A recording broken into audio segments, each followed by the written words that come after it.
corresponde a cada una de las unidades que vamos a ir revisando, la participación de ustedes en la clase va a ser en los foros. Entonces vamos a ir dando tiempos como de 20 minutos o 15 minutos para que ustedes hagan su participación correspondiente. ¿Ok? En la sesión. Y posteriormente, la que tienen como actividad, en este caso sobre la primera unidad, es un mapa mental sobre la importancia de la reingeniería en las organizaciones. ¿Ok? Esa va a ser su actividad para la semana.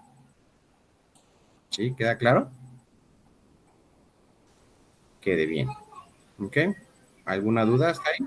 Entonces, así es como vamos a estar trabajando. Así que la primera, su primera participación va a ser en el foro que tenemos, que se llama Foro de Presentación. ¿Qué es lo que va a poner cada uno? Pues su nombre, la ciudad y su estado en donde se encuentran, su licenciatura, su maestría, por qué decidieron estudiar este programa de doctorado y cómo consideran que los conocimientos que han adquirido a través de, su proceso formativo ayudan a su desarrollo profesional y a la organización donde laboran. ¿Ok? Esa sería su primer participación. Para que todos lo hagan ahorita, por favor, en el foro, y ya nada más como 5 personas participarían en la clase. No podemos ser todos porque pues es muy amplia, pero pues sí me gustaría conocer a todos un poquito a través de su historia académica, ¿no? Entonces, por favor, todos comiencen a llenar el foro. Yo creo que con 10 minutos está bien. ¿En 10 minutos lo terminan? Sí. Ok. Ok, muy bien. Ya tenemos la participación de 16 de ustedes. Excelente. Bueno, a ver, entonces, 5 voluntarios que quieran presentarse. Yo, Joel. Ok, su compañero. ¿Quién? ¿Joel? Joel, Marcial, Rosario, Liliana, Hermilo y Antonio. Ok, muy bien. Ahí está. Sí, Gerardo, bien. Antonio. Todos bien Ok. electrónicos levantando su manita con el botón y yo así. Muy bien. Entonces iniciamos con Joel, después Marcial, después Liliana, hasta ahorita. Vamos, Joel. Bueno, yo soy Joel Sánchez Camacho, vivo en Ciudad Valle, San Luis Potosí. Mi licenciatura es en administración. Tengo licenciatura en administración pública también. Creo que nunca había escuchado a alguien más, doctor, que tuviera esa misma maestría.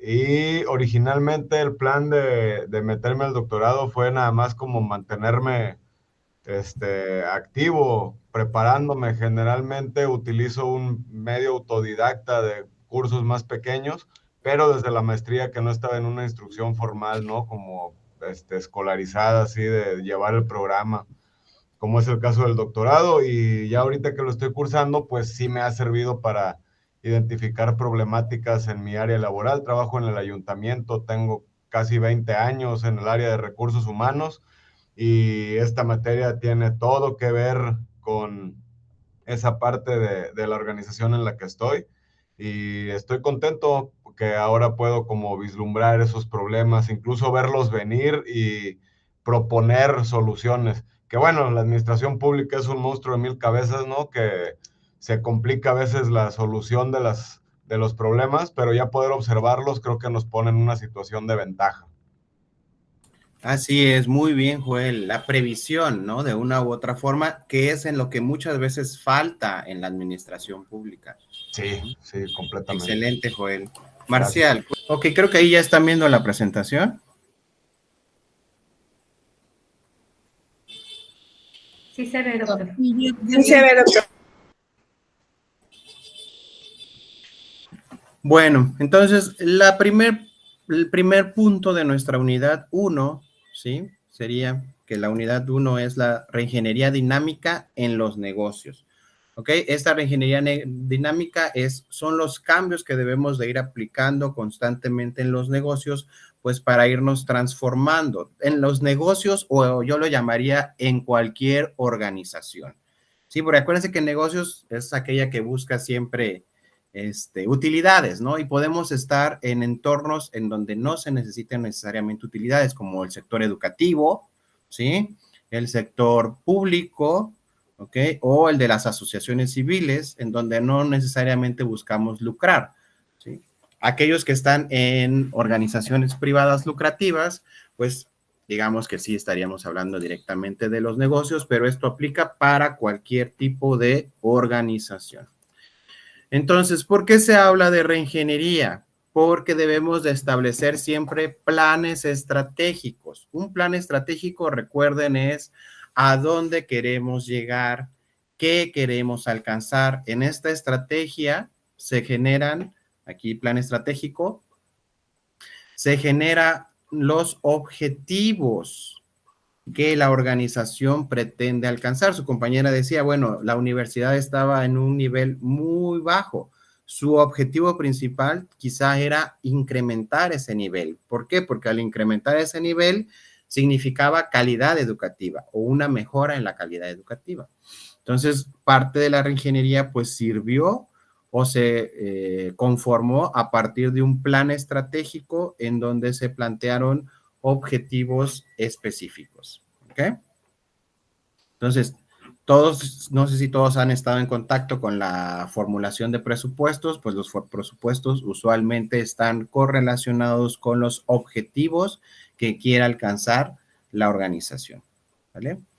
De ahí tenemos el análisis de los procesos y propuestas. O sea, ok, lo que mencionábamos hace rato, proceso A no funcionó, vamos a cambiar todo ese proceso A y vamos a establecer proceso B.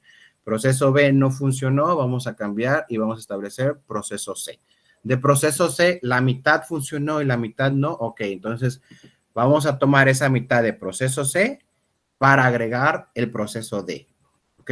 Entonces, aquí nosotros estamos haciendo la propuesta quizá de esos procesos que realmente van a tener un impacto dentro de la organización, que es lo más importante, ¿ok? Y lo más difícil, vamos a tener la implementación, ¿sí? Todo lo que veamos, y bueno, si los académicos, los que están en la academia de los estudiantes de acá, no me podrán dejar mentir que todo lo teórico siempre pues es, vaya, interesante, motivante, ¿ok? Genera retos mentales, pero una de las cuestiones más difíciles siempre va a ser la implementación. Ok, ya tengo mi plan estratégico, ya tengo mis objetivos, todo se ve o parece que va a funcionar. Ya identifiqué qué procesos me funcionan, qué procesos no me funcionan, cómo lo voy a cambiar. Y al final, al momento de llevarlo a cabo, ok, puede ser que funcione o puede ser que no sea aceptado por el grupo de trabajo. Entonces, la implementación es una de las partes más difíciles y muchas veces es en la que las organizaciones tienen que invertir un poco más para lograr la aceptación o la permeabilidad de esta nueva idea, de esta reingeniería a todos los miembros de la organización. Ok, a ver, escuché ahí el ruidito, no sé si alguno quiere participar. A ver, déjame compartir. No, doctor, yo bueno, nada más tenía la petición si quitaba la barrita o la ocultaba al momento de presentar porque oculta información que trae la diapositiva. La estaba al momento de presentar. Bueno, yo eso nada más era esa petición. Ah, ok, ya. A ver, la barrita. A ocultar la barrita cuando presente. Compartir. Por favor. Ah, esta. Ok. Yo sí tengo una pregunta, doctor. Dime. Cuando hablamos de reingeniería, pues ya estamos diciendo que vamos a hacer algo ya, cambiar procesos o como decían ahorita, ¿no? Mejorarlos. Pero ¿hay algún tipo de diagnóstico que podamos hacer que nos indique que deberíamos de hacer una reingeniería? ¿O de qué partimos para decidir que requerimos de una reingeniería en la organización? partimos de no alcanzar los objetivos ya establecidos, ¿no? Ese es el indicador principal, ¿ok? La organización, acuérdense que puede ser anual, puede ser bianual, puede ser cada 3 años, cada 4 años, 5 años, no sé. Todas las organizaciones deben plantearse objetivos. Está dentro de su proceso administrativo, ¿sí? La planeación, ¿se acuerdan? Sí, sí, sí. Incluso, pero lo pregunto porque yo pienso más en las pymes, por ejemplo. Normalmente una pyme no tiene establecido un proceso administrativo, no tiene establecido misión, visión, objetivos, y están operando de manera tradicional como ellos lo diseñaron al principio. Entonces, no sé si existe algún tipo de instrumento que les indique que deberían ellos hacer una reingeniería, pues. Ok, vamos con el ejemplo de la pyme. Si bien está llevando un proceso tradicional o muy básico para la comercialización de sus productos, pero ellos tienen un punto de equilibrio, ¿no? ¿Qué cosa es el punto de equilibrio en una pyme o en cualquier organización? ¿Cuál sería el punto de equilibrio hablando financieramente? Pues, ¿qué podríamos decir? Las utilidades. Pues, donde no se gana ni se pierde. Así es, ellos lo Todos mínimo que están pueden hacer, manteniendo. así es, lo mínimo, o sea, su mínimo objetivo, podríamos decir, debe ser llegar a su punto de equilibrio. ¿Por qué?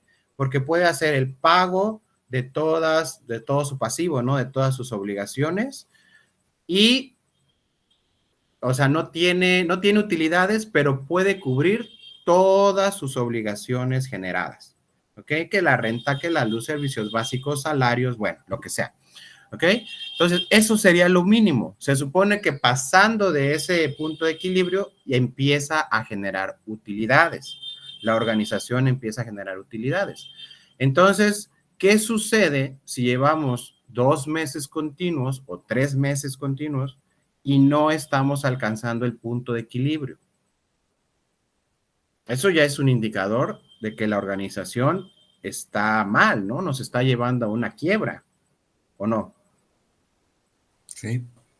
Sí, entonces, ¿qué es lo que tiene que hacer? El empresario tiene que poner de su, vaya, de su sueldo o de ahorros o de donde sea para cubrir la renta, para cubrir la luz, para pagarle a alguien, ¿sí? Entonces, eso es un foco rojo de que se está llevando mal a cabo un proceso dentro de la organización. ¿Por qué?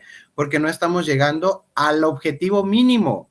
Ese sería el primordial objetivo de tu organización, alcanzar mi punto de equilibrio.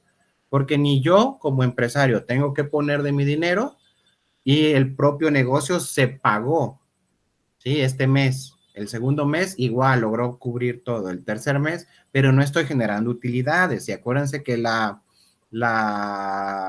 uno de los principales objetivos de todo negocio es la rentabilidad, ¿sí? Generar utilidades.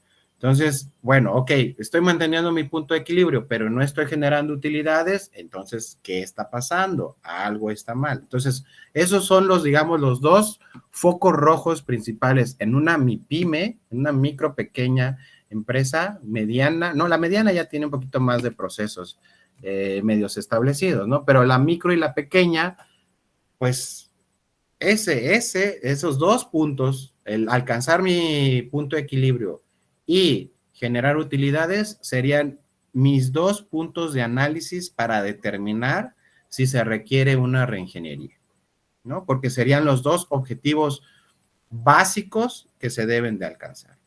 ¿Sí? No sé si quedó clara. Sí, y es lo que comentaba al principio, ¿no? Que la reingeniería podría ser total o pudiera ser solamente alguna mejora, ¿no? Una Así reingeniería es. parcial posiblemente. Pues miren, ¿cuántos negocios hay? Bueno, en todo el México, las realidades que se van viviendo, el cobro con tarjeta, ¿sí? O sea, realmente hay empresas o organizaciones pequeñas, empresas, que aún no lo han aplicado y se quedan sin poder vender todos sus productos porque no generan el cobro con tarjeta de crédito o con tarjeta bancaria, ¿no?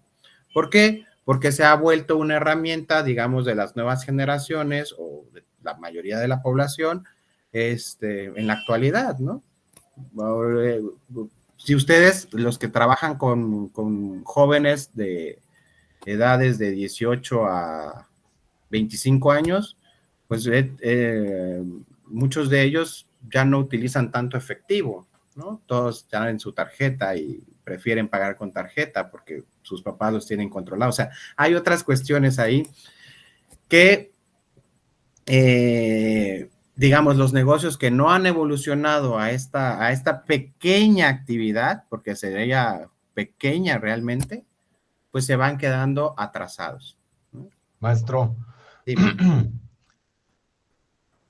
ahí, ¿cuál es su opinión al respecto? A mí me parece que a veces es como una estrategia de evasión fiscal, ¿no? Pero no evasión, o sea, pues sí, ahorrarse es difícil para el empresario, pero a veces prefieren no utilizar ese método de pago que, como usted bien dice, pues ya está popularizado, o sea, todo el mundo lo usa, y no sé qué tanto sea ahí el costo-beneficio de lo que estén ganando en impuestos, pero como usted acaba de decir, están dejando de vender, me parece. ¿Qué opina al respecto? Realmente creo que nuestra sociedad ha estigmatizado mucho el tema fiscal, ¿sí? Realmente el tema fiscal, si se lleva una buena contabilidad o si nos enseñaran desde el nivel preparatoria contabilidad a todos, sin importar qué licenciatura se estudiara, No es ¿ok? para tanto, ¿no? Realmente podríamos llevar controles adecuados de de nuestros ingresos y de nuestros gastos y no habría ningún problema. Pero ¿qué Incluso para el pasa? empresario. O sea, al contrario, pues iríamos bien en nuestras declaraciones, o sea, no habría complejidad alguna. Pero ¿qué sucede? Realmente no tenemos una educación financiera en México, en ninguno de los estados, ¿ok? No tenemos, digamos, esta cultura fiscal. Desgraciadamente seguimos en generaciones, eh, doy clases también de universidad, en generaciones que estudian contabilidad y que lo que quieren es estudiar contabilidad para generar evasión fiscal. O sea, no puede ser que sigamos en una cultura de este tipo. Yo sé que el fisco tampoco ha demostrado una buena administración de los impuestos, también se sabe, ¿no?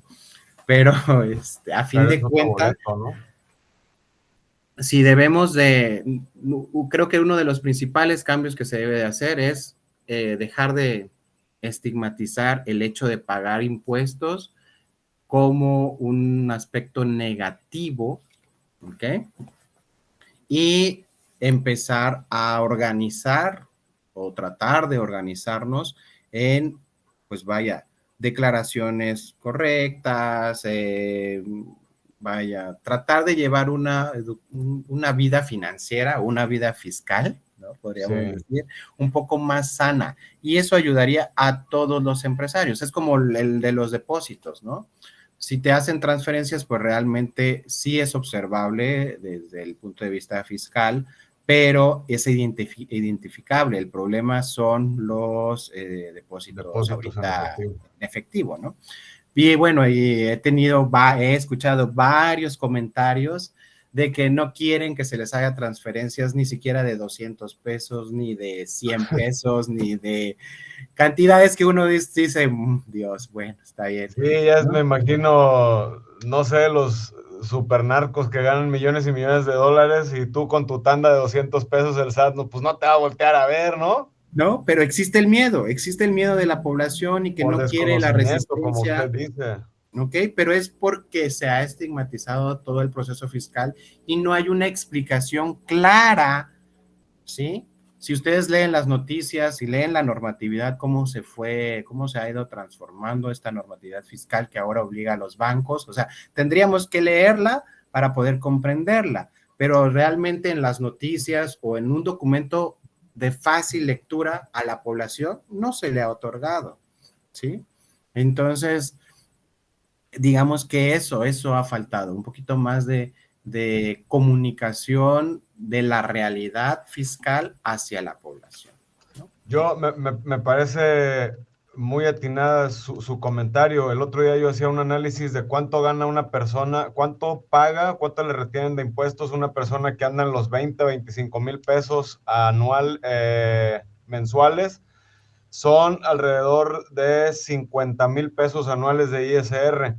para alguien asalariado, ¿no? Un maestro, un trabajador de gobierno, como yo, un asalariado. Versus este nuevo reciclo, régimen simplificado de confianza, que es para un empresario que vende tamales, que vende gorditas, que vende joyería. Y el reciclo cobra 1% hasta 25,000 pesos mensuales. Estamos hablando de 1,200 pesos versus 50,000 pesos que paga el maestro, el asalariado. Entonces, realmente son condiciones favorables, como por qué no estar registrado y dejar que te paguen con tarjeta. Así es. Pero, ¿No tiene pues, sentido? pero no se ha instruido a la población. Ponte, ¿quién va a instruir al señor que vende sus tamalitos o al señor que vende su hot dog? E incluso los médicos. Yo he conocido dentistas, ¿no? Dentistas o cirujanos que pierden el cobro de una consulta, digamos, ¿qué les gusta? Un proceso, digamos, un proceso como de 5,000 pesos, ¿sí? O 10,000 pesos, dependiendo la cuestión, porque no quieren generar factura, porque no quieren declarar esa cuestión. Bueno, y prefieren perder esos ingresos a generar una declaración que de una u otra forma se podría, obviamente, con los egresos o los gastos correspondientes, pues ajustar, ¿no? O sea, eso es otra cosa, tampoco somos una sociedad estricta en nuestros gastos. Realmente dependiendo mucho del giro o de cómo estemos registrados ante el SAT, pues va a depender también lo que podemos deducir. Pero no somos tan aplicados en estar pidiendo las facturas en todo lo que compramos, ¿sí? Entonces, eso también, digamos, en materia fiscal, pues es un tipo de problema, ¿no? Pero bueno, son cuestiones que se dan, pero es parte de la sociedad en México. Es como el mismo sistema financiero mexicano ¿cómo podríamos decir? Bueno, ha afectado el aprendizaje financiero de la sociedad. Sí. Doctor, si me permite. Uh-huh. Mire, quiero compartirle tantito la experiencia. Ahora sí que ¿sí? Yo vengo de familias comerciantes, ¿no? Y yo también he estado involucrada en negocios. Uh-huh. Es muy cierto, comparto lo que usted dice. El desconocimiento, la cultura de la innovación, de que de generación en generación debemos de ir cambiando, debemos de ir conociendo, principalmente si yo como comerciante quiero la mejora continua, mayor utilidad en mis negocios, pues tengo que aprender a aplicar esos cambios en mis negocios. A mí, sinceramente, pues yo de manera tradicional empecé con los negocios, pero no me estaba dando cuenta, no hacía un diagnóstico, no hacía una planeación, no medía y evaluaba el rendimiento de la productividad. Según yo, mi negocio iba, pero perfecto, ¿no?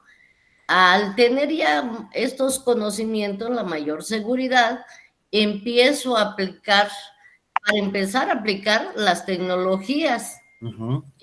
Tener un punto de venta para que no se dé los robo hormiga dentro Así de los es, negocios, para que todos esos ingresos que deben de estar activos en mi negocio, ¿cómo lo tengo que lograr? A través ya de un punto de venta, a través de un contador financiero que me instruya, que me lleve la contabilidad del negocio. ¿Y por qué no hacer uso? Precisamente yo en el negocio que tengo un contador, tengo un punto de venta, se hace cobros por tarjetas, y se hace transferencias y tengo registrado el negocio. ¿Y qué me he dado cuenta? Que a pesar de que mis locales son míos, también debe de tomarse en cuenta que en las utilidades se debe de tomar en cuenta cuánto debe de ganar mi local. El arrendamiento. cuánto debe de ganar, bueno, el tiempo que yo aporto también, el estar ahí en el negocio. Entonces, de esa manera quiero ver si existe la mejora, la productividad y vale la pena seguir en el negocio, y si no, mejor cerrar y dar rentado.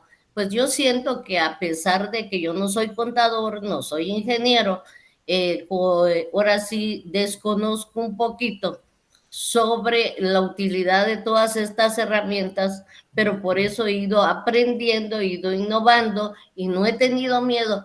Y si todas las personas tendríamos esa capacidad de no tener miedo de intentarlo, pues creo yo que vamos a estar creciendo cada día mejor en nuestros negocios. Eso es lo que yo quiero compartir. Y yo me preguntaba, bueno, ¿y qué tiene que ver la reingeniería? Me pregunté, ¿qué tiene que ver la reingeniería en todo esto de los negocios?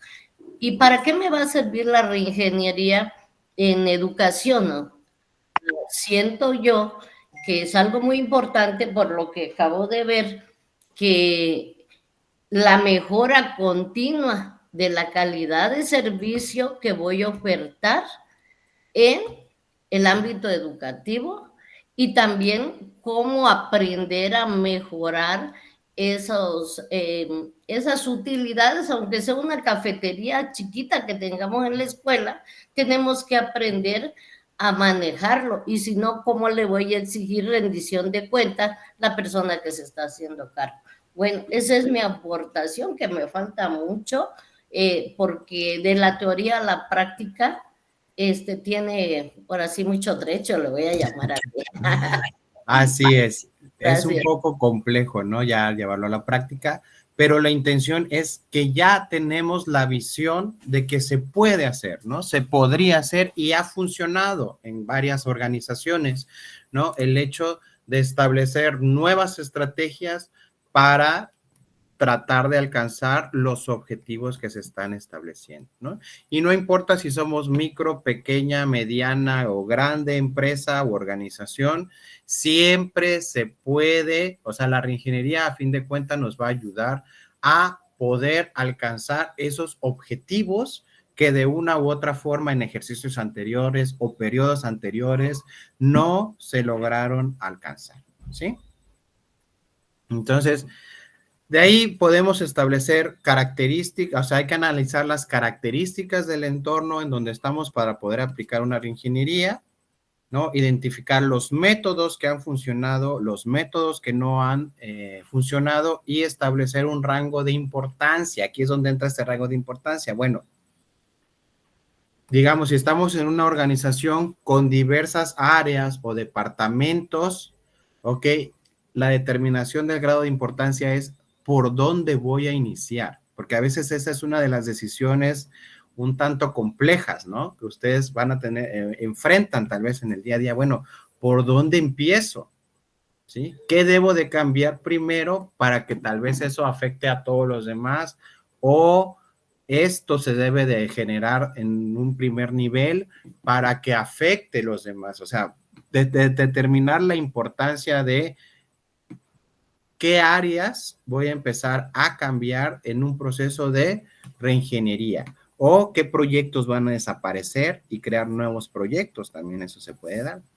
Y acá viene de lo del caso de la empresa Chrysler. Chrysler es una de las organizaciones que más ha implementado fue una de las primeras que implementó una etapa de reingeniería. ¿Ok? ¿Por qué? Porque estableció nuevos sistemas de combustión que ayudaron, en este caso, a que sus vehículos fueran más accesibles a la población, y logró incrementar pues su volumen de ventas, que anteriormente estaba, acuérdense que Ford y Chrysler son las dos empresas ensambladoras de vehículos de Estados Unidos. Entonces, Ford tenía el mercado estadounidense al 100%, entonces lo que hizo Chrysler fue tratar de establecer nuevas estrategias tanto de comercialización de diseño en sus vehículos, ¿no? Estableció procesos de diseño en sus vehículos para tener un impacto mayor en el mercado, ¿ok? A través de procesos de reingeniería, analizando qué cosa faltaba para poder, digamos, lanzar productos de calidad o mejores que los que lanzaba la empresa Ford. Ahí es donde entra mucho el benchmarking. No sé si han escuchado del benchmarking. Sí, ¿Sí? ¿Qué cosa es el benchmarking? pues ver las mejores prácticas de la competencia. Así es, ver las mejores prácticas de la competencia, ¿no? Muchos hablan de ¿Qué copiar, pasaría ¿no? aquí, Pero no doctor? necesariamente copiar. Dime. ¿Qué pasaría aquí con Blockbuster? Entonces, Ajá, ese es no otro hizo ejemplo. reingeniería. Blockbuster se quedó en un sistema tradicional y no Kodak quiso también. cambiar, ajá, así es, Kodak, no quisieron cambiar a este proceso de innovación que se estaba dando, ¿no? No quisieron establecer estrategias de reingeniería porque era, vaya, pasar de lo físico a lo virtual, ¿ok? No todos lo aceptan, es como la educación, ustedes probablemente todavía conozcan a personas que dicen que la educación a distancia no les gusta, ¿sí? Que no aprenden, que no les gusta, que nada. Entonces, pero realmente la educación a distancia acerca, une a diversas experiencias, que es lo que tenemos acá, ¿no? Podemos compartir la vivencia tal vez de regiones del norte, del centro, del sur del país y como bien mencionaban al inicio, cada uno es una perspectiva diferente de la realidad, ¿sí? Y es gracias a esta tecnología que lo podemos hacer. Entonces hay que ver los puntos positivos, ¿no? Y bueno, en cuanto a Kodak y a Blockbuster, efectivamente se quedaron en estrategias básicas, ¿no? Bueno, no básicas, sino tradicionales, le vamos a llamar, ¿no? La fotografía impresa, creyó que todo el tiempo la gente iba a querer imprimir sus fotografías, ¿no? Y el de Blockbuster, que todo el tiempo la gente iba a querer ir a Blockbuster a rentar, ¿no? A hacer la renta física de la película, ¿no? Entonces, ¿y qué pasó? Acuérdense que siempre estamos en cambio, en innovación y en nuevas generaciones, ¿ok? Nuevas generaciones, siempre eso es lo que se debe de visualizar en un aspecto de mejora o de reingeniería. Esas nuevas generaciones que si bien, digamos, tal vez mi mamá y o sea, dos generaciones atrás, mi mamá y mi abuela, ¿no? Si bien disfrutan de las fotografías impresas, regresando un poco al ejemplo al Kodak, ¿no? Yo ya no imprimo fotografías y próximas generaciones, mis hijos, mis nietos y todos los demás, ya no van a imprimir fotografías, ¿no? Lo mismo pasó con el streaming, ¿no? Lo que es en línea. El hecho de permanecer en casa, tener la comodidad de estar en casa y diversos servicios adicionales, pues ha sido el éxito de este tipo de tecnología, aparte de todas las inseguridades, ¿no? Que hay afuera, ¿no? Que también obligan a veces a quedarnos en casa, pero bueno. Entonces, digamos, nunca se pensó que pues la sociedad iba a preferir a veces quedarse en casa y en esto de la situación de la pandemia, pues fue un boom, ¿no? El principal despegue del streaming, ¿no? Donde todos pues tenían que convivir y para el entretenimiento se decidió hacer uso de todas estas plataformas existentes, ¿no? Entonces, ¿algo que quieran agregar, comentar?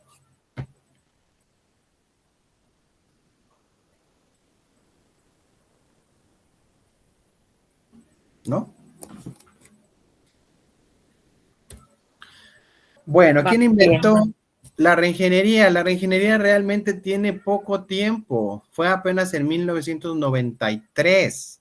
O sea, estamos hablando de 31 años atrás. ¿Sí? Fue por Michael Hammer, que es un profesor de ciencias computacionales del Instituto de Michigan, Instituto Tecnológico de Michigan. ¿Ok? Entonces, estamos hablando apenas de 31 años atrás. Ustedes véanse dónde estaban 31 años atrás, ¿ok? Entonces, pues estamos hablando de temas relativamente nuevos, ¿no? Que si bien surgieron en 1993, probablemente fue hasta el nuevo siglo, hasta el siglo XXI, en donde este proceso se empezó a analizar como de impacto a las organizaciones, ¿ok? ¿Y qué lo vino a detonar? Las ciencias computacionales, ¿sí? Ustedes díganme qué procesos han cambiado gracias a la tecnología computacional. A ver, alguien que quiera participar. ¿Qué proceso ha cambiado gracias a la computación? A mí me llama mucho la atención, o sea, en general. En general, cualquier ejemplo que quieran dar. Uno contesta me llama la atención la aplicación en gobierno, que es una de las estructuras menos flexibles que conocemos por cómo tarda en bajar, pero me llama la atención cómo el INE, la CURP, el SAT, como en los últimos 5 años para muchos es un dolor de cabeza tener que hacer una cita a través de internet, entender que ya no te atienden en persona, que todos los procesos son a través de la web, de correos electrónicos, etc. Entonces, la aplicación en gobierno me llama mucho la atención. Muy bien, la aplicación en gobierno, excelente, que ha ido evolucionando y se ha ido perfeccionando. Eso hay que aclarar. El gobierno ha invertido bastante para perfeccionar estos servicios, ¿no? Que sean más accesibles. Sí, y este trabajo, o sea, vemos cómo la página del SAT de repente no jala y hay un montón de cosas, pero ahí va, o sea, va avanzando y vemos cómo es muy sencillo. Por ejemplo, el dolor de cabeza que era antes tener un acta de nacimiento y ahora en 3 minutos la tienes en tu nube. Eso está increíble, o sea, cuando ya logre bajar, digamos, ese proceso para todo el mundo va a ser muy sencillo. O sea, tenemos que seguir empujando ese sentido, en mi opinión. Muy bien, excelente. ¿Alguien más que quiera comentar algo? Es que no puedo. El diseño y el cálculo, o sea, estudié arquitectura diseñando en un respirador, dibujando un plano al egresar en un despacho, pasándome el día cobrando 250 pesos la hoja y te lo regresaban con detalles a corregir el proyecto que ya estaba pintado en Albanene, con estilógrafo, y que era rehacer todo el plano porque había cambiado y ya no se podía borrar ciertas partes, a un alto diseño ahora en un AutoCAD, de diferentes programas de Revit, de Corel, y no solamente eso, una estructura importante, arrastrar el lápiz para calcular si iba, qué cantidad de acero y peralte iba a tener, y ahora meterlo en software. Entonces todo eso, o sea, súper simplificado. Excelente, muy bien, el ejemplo en la arquitectura, ¿no? Sí, excelente, ¿no? Ahora he visto que ya hasta en YouTube ya suben los videos, ¿no? De la creación de renders, se llama, ¿no? De renders de los diseños. Renders en lugar de perspectivas, ¿no? Que antes eran acuarela, mano, para lápiz, diferentes técnicas, y llevaban horas, y ahora pues en el render, y sobre todo si hay un cambio específico al proyecto, ya nada más es volver a configurar el detalle nuevamente y pues obviamente más rápido. Muy bien. Sí, doctor, la elaboración de materiales en la docencia, toda la parte de videografía, los materiales, diapositivas, multimedia, todo esto para el apoyo en la docencia, en las clases a todos los niveles. Así es, muy bien, también ha ido evolucionando, efectivamente. Muy bien. Así bueno, es, doctor. Entonces, Perdón, doctor. Dime. Hablando también en el aspecto de la contabilidad, mucho cambio. Nos tocó arrastrar lápiz ya que hablaba ya mi maestro, que lo hacían en papel almanene los diseños. Los diseños, pues a nosotros nos tocó también la hoja verde. Columnas de hasta de 120 columnas y nunca cuadraban en ocasiones. Nos volvíamos locos. Por un centavo querían que lo volviéramos a hacer. Queríamos poner hasta $1, ¿verdad? Así actualmente existen diferentes programas, ¿no? Para agilizar, es una gran herramienta de procesos, ¿no? Que nos ayudan a agilizar en este caso, en contabilidad, los estados financieros, ¿no? pero realmente es de gran apoyo la herramienta tecnológica en contabilidad. Muy bien. Bueno, y entonces aquí es donde surge esta parte de a partir de la generación de la tecnología o de la implementación de la tecnología en los procesos, es cuando se empiezan a dar estas etapas de reingeniería. Por eso es que se relaciona, digamos, esta mejora continua con la ingeniería, ¿no? Por eso se le llamó reingeniería, porque quizá ahorita ya estamos muy familiarizados, ¿no? Con la tecnología, con su uso, con verla, ¿no? Vivirla prácticamente, ¿no? Con el Wi-Fi. Pero ¿qué sucedió, digamos, con las organizaciones que tenían, digamos, que el personal, que los asistentes trabajaban en máquinas de escribir manuales? Pues, quizá les tocó ver, ¿no? Organizaciones, tanto públicas como privadas, en donde el personal trabajaba con máquinas de escribir manuales, los docentes que trabajaban con pizarrón GIS, ¿no? Otras situaciones, ¿no? Que requerían, algo, tal vez una actividad física o un poquito de arrastrar el lápiz, como mencionan. Entonces, estas etapas de reingeniería tuvieron que ver en la mayoría de las organizaciones, digamos, a inicios del siglo XXI, en implementar la tecnología como parte de su crecimiento, de su fortalecimiento, de su desarrollo, ¿sí? Por eso en algunas, la lectura muchas veces habla de eso, de iniciar desde un proceso cero y establecerlo. ¿Por qué? Porque había organizaciones en donde no había nada de tecnología y tuvo que implementar ya, ¿no? Se cambió el uso básico, digamos, de máquinas de escribir y ahora vemos que ya todos tienen computadoras, ¿no? Entonces, aquellos que tuvieron la oportunidad de vivir en esta primera etapa, digamos, final en la década de los 90 y ver el cambio que ha habido a la actualidad, pues podrán notar que sí ha sido bastante fuerte, ¿no? En cuanto a que la tecnología ha invadido todos los ámbitos y en la mayoría de estos de forma positiva, ¿no? Pocos ejemplos podríamos tener de un aspecto de innovación tecnológica negativa, ¿no? Pero existen, pero serían pocos realmente. La mayoría siempre se han implementado en las organizaciones para mejorar y hacer más eficientes todos los procesos que se estén desarrollando, ¿vale? Y bueno, de ahí ya nos vamos con el siguiente tema, que sería la definición del posicionamiento de reingeniería. Yo creo que esto nos vamos a... Bueno, y vamos a ver la parte de la reingeniería como ya inmersa dentro de los procesos, ¿ok? Entonces aquí nos dice que la reingeniería es un método mediante el cual, en función de las necesidades del cliente, es decir, vamos a enfocarnos a quién le estamos prestando el servicio o a quién van dirigidos nuestros bienes o nuestros productos que se están generando, ¿no? Que se diseñan radicalmente los procesos principales de los negocios, ¿no? De principio a fin, con el objetivo de alcanzar mejoras espectaculares. Este es un punto que vamos a estar viendo. Más adelante vamos a generar una lectura del texto ya, un análisis que se hace sobre reingeniería. Entonces, ¿qué es lo que se busca? Esta mejora espectacular. ¿A qué creen que se refiere?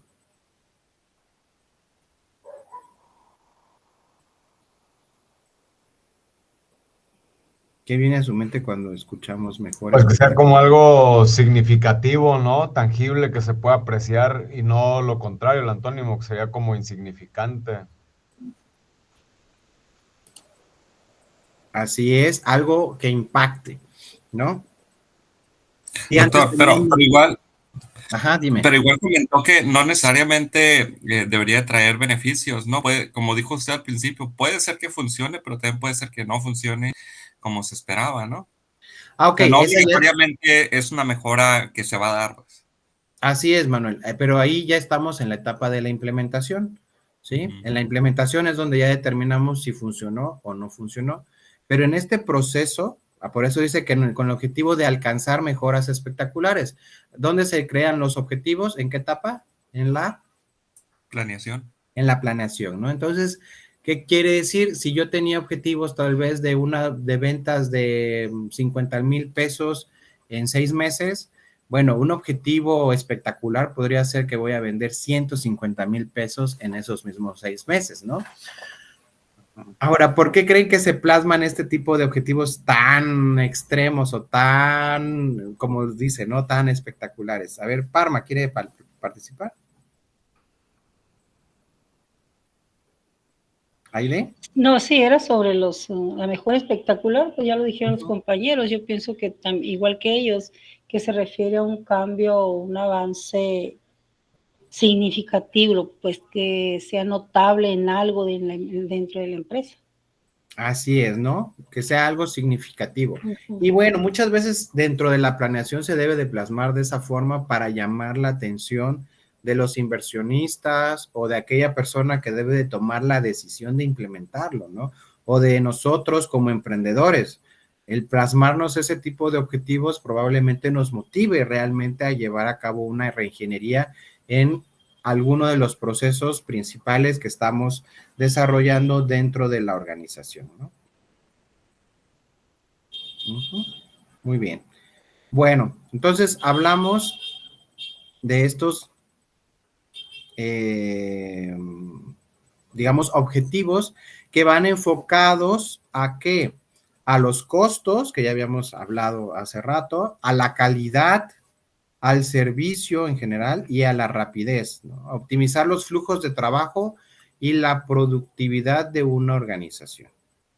Esto es importante, optimizar los flujos de trabajo, que todo vaya avanzando más rápido, que en algunas ocasiones es donde algunas organizaciones o algunas empresas, ¿no? Hablan o critican mucho a la burocracia, ¿no? De que dicen es que la burocracia es muy tardada, pues es tardada a veces, pero porque no se siguen los procesos adecuados o no se cumplen con lo que se requiere o requisitos que realmente son necesarios para iniciar el proceso.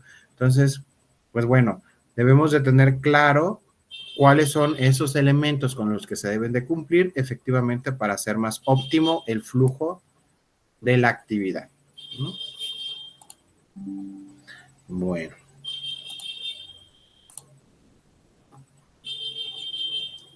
Y ya en la parte anterior ya habíamos mencionado de, bueno, quién fue el creador o quiénes fueron los que propusieron esta nueva estrategia como tal, que se establece con la intención de mejorar los procesos dentro de las organizaciones, que el concepto dado por Hammer y Champy, que son Michael Hammer y James Champy, ¿no? Que crean la idea de Business Process Reengineering, que es la reconcepción fundamental y el diseño radical de los procesos de negocios para lograr mejoras espectaculares en medidas de desempeño.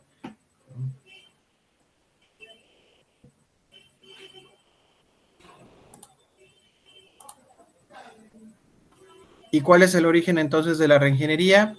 Entonces, la reingeniería de los procesos de negocio surge a raíz de un ambiente de presión creciente, ¿sí? De intensa competencia, de recesión económica a nivel mundial y de búsqueda de formas de aprovechar beneficios de las técnicas de información después de las depresiones económicas que se dieron en los 70, en los 80, y acuérdense que esta estrategia se creó en 1993, entonces estamos hablando de los inicios de los 90, en donde las empresas estaban tratando de establecer estrategias para mejorar. Y la tecnología fue lo que vino a brindar, digamos, esta luz para muchas organizaciones que les permitió innovar y que les permitió, vaya, cambiar modelos de producción. Y ya ustedes dieron varios ejemplos de cómo tal vez en nuestra vida diaria, en las diversas profesiones que existen, pues se tuvo que generar un cambio gracias a la tecnología que ha impactado en el desarrollo de las actividades.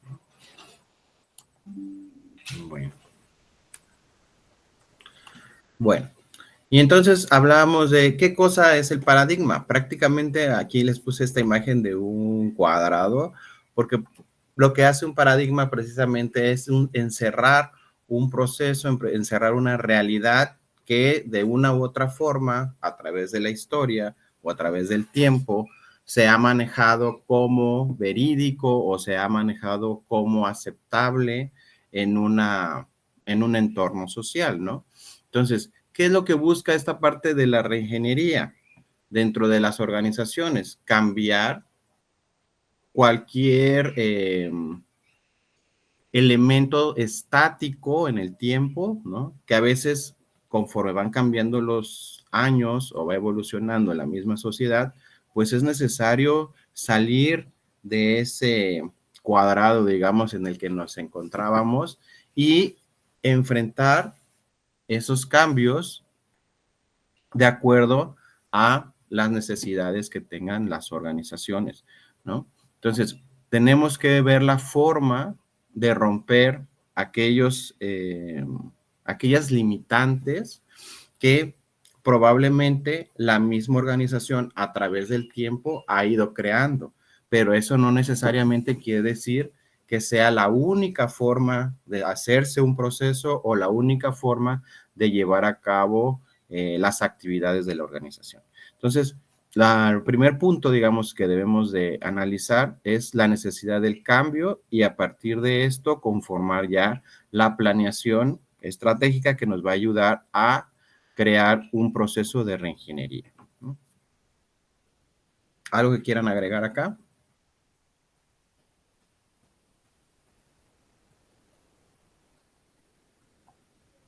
Doctor, ¿usted considera que esa observación de cambio, esa observación de paradigmas, puede venir del área operativa o del área ejecutiva? Ajá.